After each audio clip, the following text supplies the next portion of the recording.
On today's video, I'm going to be reviewing action figures.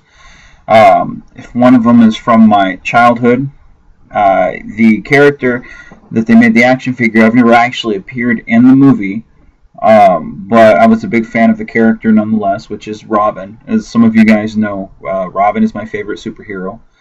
The character of Robin got me into comics, so he's always kind of held a spot in my heart for, whenever they have something Robin related. The thing I liked most about Robin was, like, he didn't have to grow up to become a hero. He just was fighting alongside the Dark Knight. When the first Batman movie came out and there was no Robin, that kind of left me a little bit confused, because all I'd known was the Adam West TV show, and I associated, of course, Batman with Robin. But then when Batman Returns came out and I went to the store, I think it was Kmart, I saw a Robin action figure, and it blew my mind. I was like, holy shit, Robin's going to be in the movie. And went to the whole movie excited about seeing Robin, told all my friends, dude, Robin's going to be in it, I'm so cool. And he never appeared in the movie. And I was so bummed out by that. I was just, so let down. Plus, I didn't really care for the movie because it was really dark and not really the route I thought they should have gone. Especially considering the very first Batman movie was really good. It just wasn't the movie just wasn't for me. But the action figure I'm going to show you guys today is the Batman Returns Robin, which is right here. And let me zoom in a little bit so you can see the box art, which I think the box art's really cool. At that time with Robin, it was the Tim Drake Robin. He had come into the Bat family. And he wore a costume that was very similar to that. It was a complete contrast from the Burr Ward Robin. It was a lot more darker in tones, as you can see. The green on the costume, it's a really, really dark green.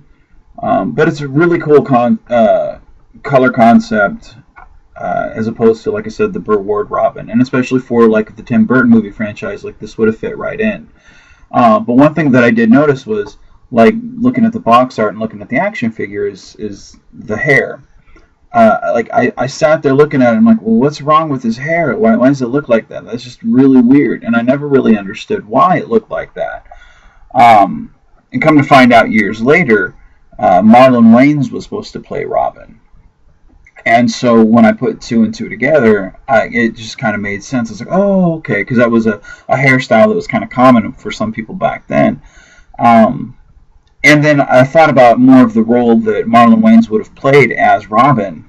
And I think it would have been a really cool contrast with Michael Keaton's Batman. One, I was kind of disappointed Michael Keaton never got a Robin to hang out with. But I think Marlon Wayans just would have been an interesting take on that character. The character is supposed to be, from what I read in a script that had him in it, it was supposed to be, I believe, a car garage type character that Batman gets into, and this kid helps fix the Batmobile, and they ride off together or something. I don't know. I read it and I was like, oh, that's kind of creepy. Dudes kidnapping kids in the middle of the night. That's just fucked up. But needless to say, the character never appeared in Batman Returns. But they did make an action figure of it, and it's kind of limited in what it can do. The arms move like that, and the legs do the same, but they don't bend at the elbows or the knees. The head turns. But the one thing that I thought was really cool about this was the cape.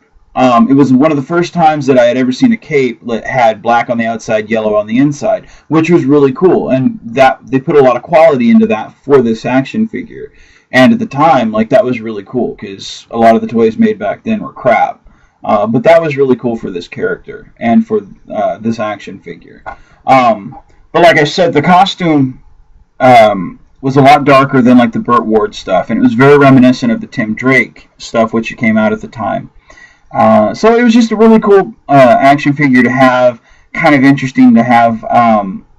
Like I said, they had the figure made in a movie that he wasn't in, so it's just kind of it's not a rarity, but it's just kind of a cool thing to have.